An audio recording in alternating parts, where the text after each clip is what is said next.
Introduction हम लेते हैं कि 1990s के अंदर एक कंपनी थी सन माइक्रो सिस्टम्स। ये काफी अच्छी कंपनी थी उस दौर की और इसकी नेटवर्थ भी काफी ज्यादा थी। इसके अंदर एक इंसान था जेम्स गोसलिंग जो कि जावा का फाउंडर भी है। वहां पे ये रिसर्चर की टीम को लीड कर रहा था। 1990s के बाद कंप्यूटर और इलेक्ट्रॉनिक्स में एक नया एवोल्यूशन आ गया था। काफी तेजी से कंप्यूटर की डिवाइसेस और इलेक्ट्रॉनिक्स पे काम होना स्टार्ट हो गया था। तो जीएम गोसलिंग सैमसंग मित्सुबिशी और कोरियन कंपनीज की काफी ज्यादा इलेक्ट्रॉनिक्स पे अच्छे से नजर रख रहा था। तो जेम्स गोसलिंग के माइंड में आया कि क्यों ना कोई ऐसा मीडियम बनाया जाए जिसे हम कस्टमर्स को अलाउ कर सकें कि वो इलेक्ट्रॉनिक डिवाइसेस के साथ कम्युनिकेट कर सके। मतलब कोई ना कोई स्क्रीन लगनी चाहिए इलेक्ट्रॉनिक्स के ऊपर या कोई भी ऐसी चीज जिससे कस्टमर इलेक्ट्रॉनिक डिवाइसेस के साथ इंटरेक्ट कर सके।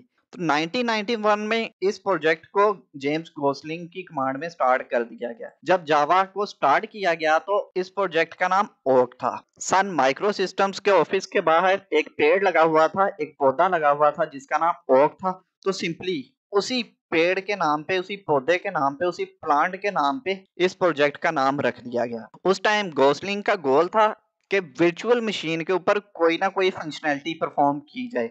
अगर आपको एंड्रॉयड ऐप डेवलपमेंट के बारे में थोड़ा सा भी आइडिया है तो वहां पे हमने एक एमुलेटर को यूज किया था, वो एक वर्चुअल मशीन थी। तो 1990 तक सी लैंग्वेज और C++ लैंग्वेज ये बहुत ही टॉप पर थी। जितना भी उन दिनों में कोड लिखा जा रहा था वो सी और C++ पे ही लिखा जा रहा था। तो अगर जावा लैंग्वेज ने मार्केट में अपनी कोई जगह बनानी थी तो उसके लिए इम्पोर्टेंट था कि जावा लैंग्वेज का सिंटैक्स भी सी और C++ से मिलता जुलता हो। क्योंकि जब भी कोई नई लैंग्वेज बनती है तो देखा जाता है कि डेवलपर इसको इजीली अडॉप्ट कर लें, तो इसलिए जावा के सिंटैक्स को भी सी और C++ जैसा ही रखा गया है। तो ये जो जावा लैंग्वेज है ये बहुत ही इजी है। अगर आपको सी और C++ लैंग्वेज की थोड़ी बहुत हाव नाव है तो देन आप जावा को इजीली सीख सकते हैं।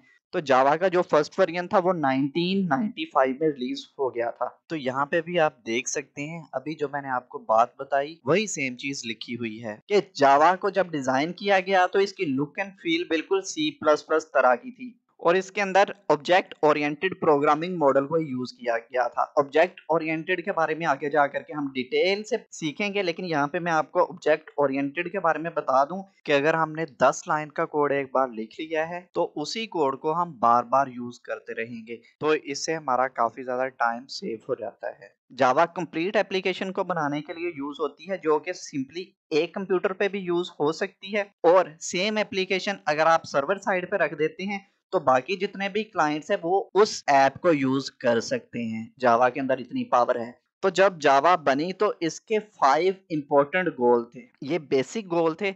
सबसे पहले it must be simple. Java language क्या सिंपल होनी चाहिए, ऑब्जेक्ट ओरिएंटेड होनी चाहिए और फेमिलियर होनी चाहिए। गाइस जब भी कोई भी लैंग्वेज बनती है, बेशक आज ही लैंग्वेज क्यों ना बने, तो देखा जाता है कि पहले जितनी भी लैंग्वेजेस मार्केट में यूज हो रही हैं, जो न्यू लैंग्वेज बनाई गई है उसका सिंटेक्स भी उन लैंग्वेज जैसा ही हो, लेकिन उस लैंग्वेज की पावर मार्केट में अवेलेबल लैंग्वेजेस से ज्यादा हो। क्योंकि दुनिया के अंदर पहले इतने ज्यादा डेवलपर्स होते हैं, अगर वो लैंग्वेज उनको इजी लगेगी तभी वो उस लैंग्वेज को अडॉप्ट करेंगे। अगर ज्यादा मुश्किल होगी तो वो किसी न किसी तरह से पुराने वाली लैंग्वेज से ही अपना काम निकालते रहेंगे।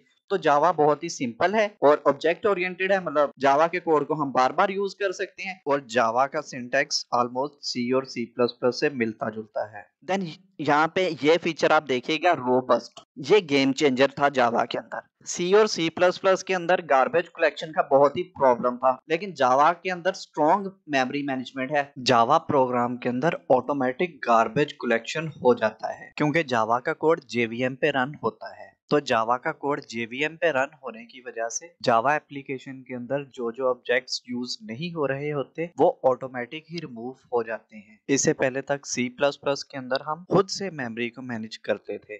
और यहाँ पे आप देख सकते हैं JVM, जावा वर्चुअल मशीन। आगे जाकर के हम इसको सिंपली JVM पढ़ने वाले हैं। देन आप यहाँ पे देखेंगे सिक्योर एक वर्ड लिखा हुआ है। अगर हमने इलेक्ट्रॉनिक्स या किसी और डिवाइसेस के साथ इंटरेक्ट करना है जो कि जावा का मेन गोल है तो देन सिक्योरिटी तो डेफिनेटली इसके अंदर देनी ही पड़ेगी। तो सिक्योरिटी के बारे में जब हम JVM आर्किटेक्चर को डिटेल से देखेंगे तो वहां पे आपको सिक्योरिटी के बारे में और अच्छे से आइडिया हो जाएगा। जावा का एक और गोल था कि जावा के आर्किटेक्चर को बिल्कुल ही न्यूट्रल रखा गया था कि 32 बिट का ऑपरेटिंग सिस्टम हो या 64 बिट का या लाइनक्स का हो या मैक का, जावा सभी ऑपरेटिंग सिस्टम्स पे इजीली रन हो सकती है। देन यहाँ पे फिफ्थ गोल है पोर्टेबल। पोर्टेबल के बारे में आगे जाकर हम और डिटेल से सीखेंगे। सिंपली आप यहाँ पे माइंड में रख लीजिए कि बाइट कोड एक चीज है जो कि प्लेटफॉर्म इंडिपेंडेंट है। जावा का कोड जब कंपाइल हो जाता है तो उसको हम बाइट कोड बोलते हैं और बाइट कोड सभी ऑपरेटिंग सिस्टम पे रन हो जाता है, विंडोज पे भी, लिनक्स पे भी, मैक पर भी। तो इससे हमें पता चलता है कि बाइट कोड प्लेटफॉर्म इंडिपेंडेंट है। जबकि जेवीएम डिपेंडेंट होता है, तो जेवीएम जावा वर्चुअल मशीन ये मैक के लिए सेपरेट होती है और विंडोज के लिए सेपरेट होती है और लाइनक्स के लिए सेपरेट होती है। तो गाइस अब हम सीखने वाले हैं कि जावा किस लिए हम यूज करते हैं या जावा को किस लिए यूज किया जाता है। क्योंकि जब भी कोई प्रोग्रामर कोई भी लैंग्वेज सीखता है तो उसको आइडिया होना चाहिए कि वो इस पर्टिकुलर लैंग्वेज को यूज करके कौन कौन सी एप्लीकेशंस बना सकता है। जावा बहुत ही कमाल की लैंग्वेज है। तो जावा इस वक्त दुनिया में सबसे ज्यादा यूज होने वाली लैंग्वेजेस में से एक है, क्योंकि जावा को यूज करके हम सर्वर साइड वाला काम भी कर सकते हैं और ज्यादा हम बैकएंड वाला काम भी करते हैं। क्योंकि प्रोजेक्ट्स के अंदर बैकएंड का काम तो डेफिनेटली हमें करना ही पड़ता है, बेशक वो वेबसाइट हो, डेस्कटॉप ऐप हो, मोबाइल ऐप हो, तो वो वाला काम जावा के थ्रू हो जाता है। उसके बाद बड़े से बड़े डाटा को मैनेज करना हो तब भी हम जावा को यूज करते हैं। देन 2008 के अंदर आ गया था एंड्रॉयड। तो एंड्रॉयड की डेवलपमेंट के लिए जावा बहुत ज्यादा यूज हुई है। प्ले स्टोर पे अभी तक आपको जितनी भी एप्स यूज हो रही हैं उनमें से मोस्टली एप्स, जितनी भी बड़ी से बड़ी एप्स हैं, उनके अंदर जावा ही यूज हुई है।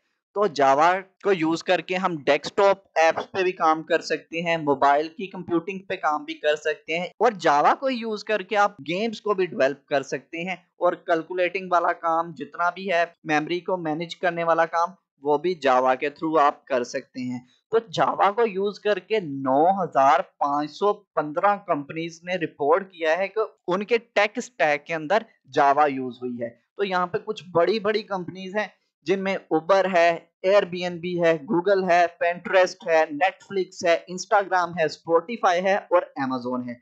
इस टाइम दुनिया का जो अमीर तरीन बंदा है जेफ बेजोस, उसकी साइट है अमेजोन, सही है। तो इसके अंदर भी जावा यूज हुई है। तो यहाँ से आपको आइडिया हो सकता है कि जावा कितनी स्ट्रॉन्ग लैंग्वेज है। देन स्पॉटिफाई के बारे में अगर आप बात करें तो ऑडियो का जितने बड़े बड़े सर्वर हैं, जितना बड़ा काम स्पॉटिफाई पे हुआ है और ऐसी कोई भी ऑडियो के लिए साइट नहीं है। देन इंस्टाग्राम के बारे में तो आपको ऑलरेडी आइडिया है कि इंस्टाग्राम के अंदर कितनी फंक्शनैलिटीज होती हैं और कितनी पॉपुलर ये चीज है। मार्क जकरबर्ग की बात करें तो वो दुनिया के 10 अमीर तरीन लोगों में से एक है जिसका प्रोडक्ट इंस्टाग्राम है। तो नेटफ्लिक्स के बारे में अगर आपको आइडिया है तो नेटफ्लिक्स की जो वर्किंग है वो यूट्यूब से भी बहुत ही स्मूथ है और वहां पे बफरिंग का काम भी बहुत कम होता है। देन अगर हम गूगल की बात करते हैं तो गूगल के बारे में तो आप सभी लोग बहुत अच्छे से जानते हैं। तो गूगल के अंदर अगर जावा यूज हो रही है तो ये बात तो आपको मानना पड़ेगी कि जावा एक बहुत ही पावरफुल और बहुत ही अच्छी लैंग्वेज है। इसके अंदर आप कोई भी काम कर सकते हो। गाइस जैसे कि हम पहले देख चुके हैं कि जावा लैंग्वेज को सन माइक्रो सिस्टम कंपनी में बनाया गया था। 2005 से लेकर के 2010 तक सन माइक्रो सिस्टम पे काफी ज्यादा उतार चढ़ाव आ रहे थे। 2009 के अंदर सन माइक्रो सिस्टम ने काफी ज्यादा लॉस किया और उस लॉस की वजह से सन माइक्रो सिस्टम